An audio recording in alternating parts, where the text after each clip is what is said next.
Hello दोस्तों, achievers IQ education में आपका स्वागत है।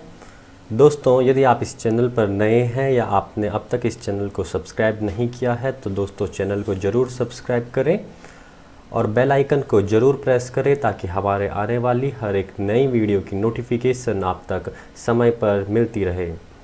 दोस्तों, हिस्ट्री के जो टॉप MCQs है उसकी सीरीज़ में आज हमारा यह पहला सेट है। दोस्तों, जो यह सेशन है यह हमारा इंग्लिश में होगा और इसकी जो एक वीडियो है वह हिंदी में भी आपको प्रोवाइड की जाएगी। और यह वीडियो हमारी बेसिकली UPSC EPFO के साथ साथ SSC UKSSC और अदर स्टेट के एग्ज़ाम्स के लिए भी काफ़ी हेल्पफुल होने वाली है। चलिए दोस्तों, इसी सीरीज में आज हम चलते हैं अपने पहले क्वेश्चन की ओर और हमारा पहला क्वेश्चन है the word Adivasi was used for the first time to refer to the tribal people by Mahatma Gandhi या ठक्कर बप्पा या ज्योतिबा फूले या Bhimrao Ambedkar.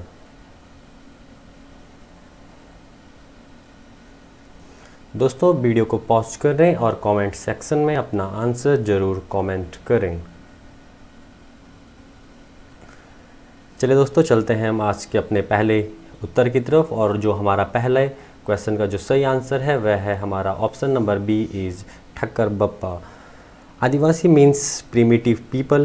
The word adivasi was used for the first time to refer to the tribal people by Thakkar Bappa.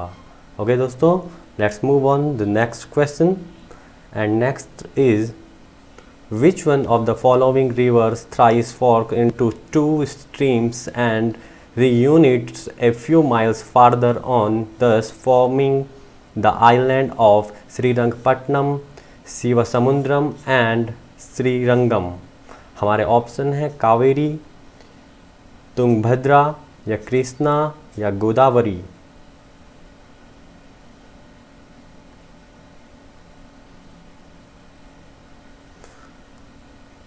दोस्तों, river Kaveri has formed three big islands on her journey from Talachori to join the Bay of Bengal Sea.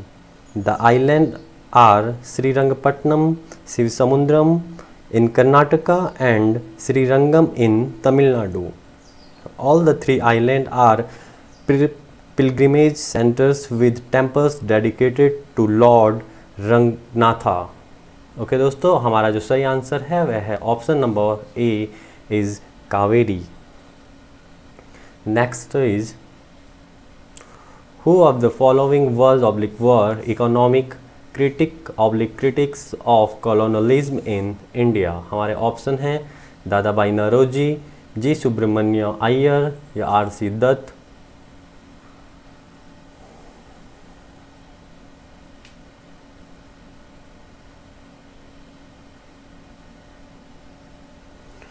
चलिए दोस्तों, जो हमारा सही answer है वह है option number D is 1, 2 and 3। दोस्तों, जो हमारे तीनों के तीनों ऑप्शन हैं वह सही हैं।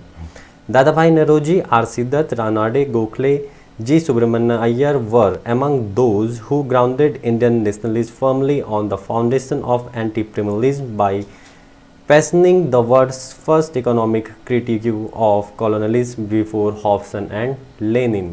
दोस्तों, हमारा जो ऑप्शन डी होगा वो एकदम सही है। Let's move on the next question and next question is the Ilbert bill controversy was related to the.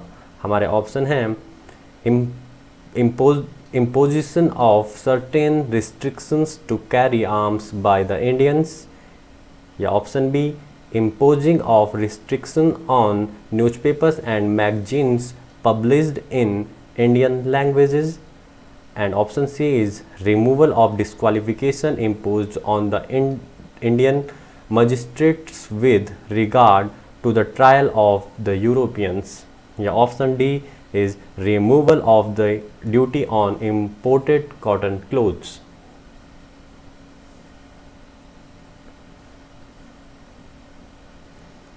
दोस्तों, जो हमारा सही आंसर है वह है option C is removal of disqualification imposed on the Indian magistrate with regard to the trial of the Europeans.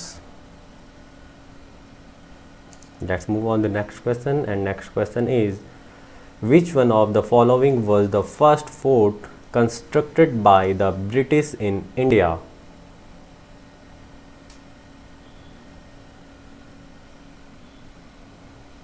हमारे option हैं fort William या फोर्ट सेंट जॉर्ज या फोर्ट सेंट डेविड या फोर्ट सेंट एंजेलो।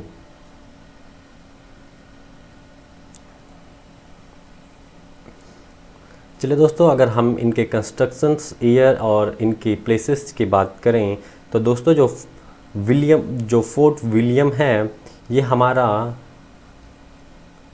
कलकत्ता में 1781 में construct हुआ था। जो सेंट जॉर्ज है यह आपका चेन्नई में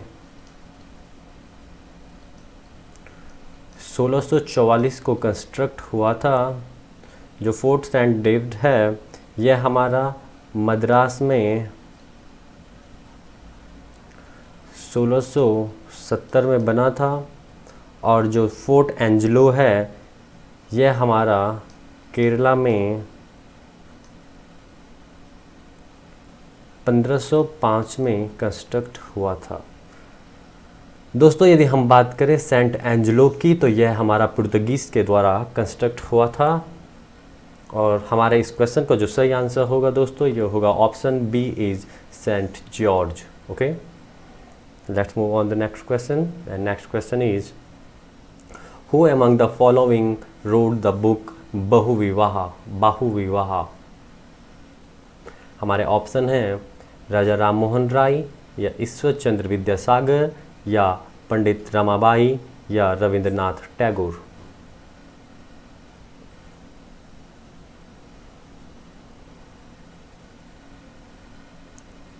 चलिए दोस्तों, यदि हम बहुविवाह बुक की बात करें तो इसमें से जो बहु का मतलब है यह होता है मैनी और मोर देन वन, एंड विवाह का मतलब होता है आपका मैरिज।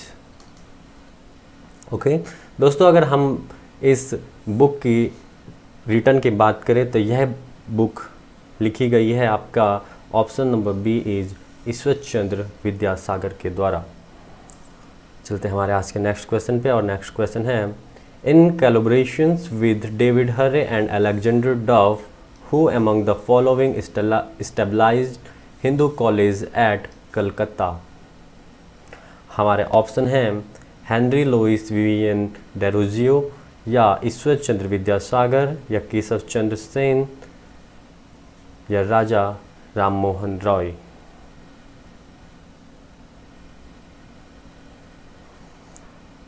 चलिए दोस्तों, इसका जो सही आंसर है वह है हमारा ऑप्शन नंबर डी इज़ राजा राम मोहन राय।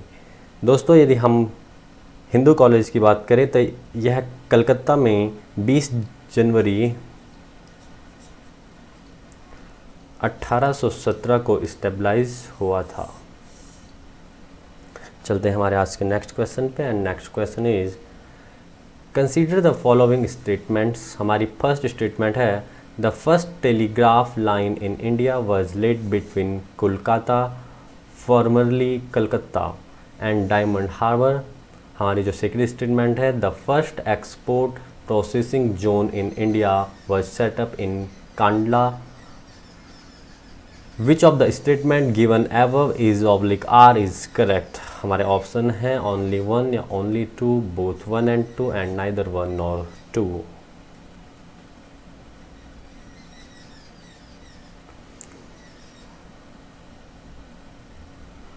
चलिए दोस्तों, यदि हम अपने आंसर की बात करें तो हमारा option C is correct answer है, बोथ 1 and 2।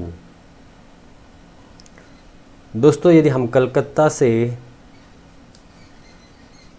और जो डायमंड हार्बर के बीच की बात करें तो इसमें जो टेलीग्राफ लाइन है यह 1850 में पड़ी थी, और जो first export zone of India set up in Kandla है यह हमारा 1965 में सेटअप हुआ था। चलते हैं आज के हमारे नेक्स्ट क्वेश्चन पे, and next question is, consider the following statements. हमारी फर्स्ट स्टेटमेंट है, the charter act 3 abolished east India company monopoly of Indian trade.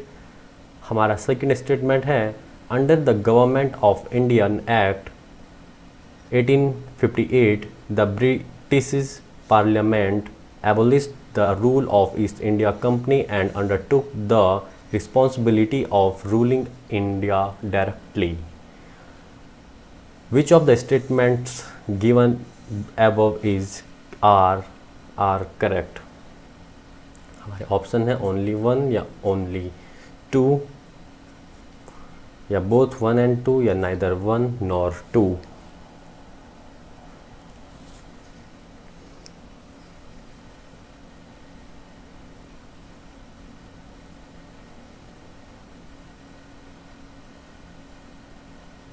चलिए दोस्तों, जो हमारा सही आंसर है वह है option B is only 2 is correct. Okay दोस्तों, यदि हम charter act 1853 abolished East Indian company monopoly की बात करें तो जो है ये चार्टर एक्ट था यह 1813 में हुआ था, ना कि 1853 में। ओके, चलते दोस्तों नेक्स्ट क्वेश्चन पे, और आज का हमारा अंतिम क्वेश्चन है which one of the following rewards was made famous by Bankim Chandra Chatterjee in his novel Anand Math. दोस्तों यह बहुत ही इम्पोर्टेंट उपन्यास है। हमारे ऑप्शन हैं भील अपराइजिंग या रंगपुर एंड दीनापुर अपराइजिंग या बिशनपुर एंड बीरभूम रिबिलियन या सन्यासी रिबिलियन।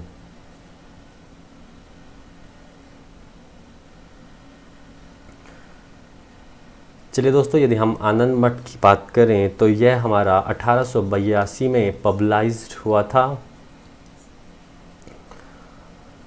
और इसका जो सही आंसर है वह है हमारा ऑप्शन डी इज सन्यासी रिबिलियन, सन्यासी विद्रोह। जो आनंद मठ है, इसके जो यह आनंद मठ बुक है इसमें सन्यासी विद्रोह के बारे में चर्चा की गई थी। ओके दोस्तों, thank you and thanks for watching.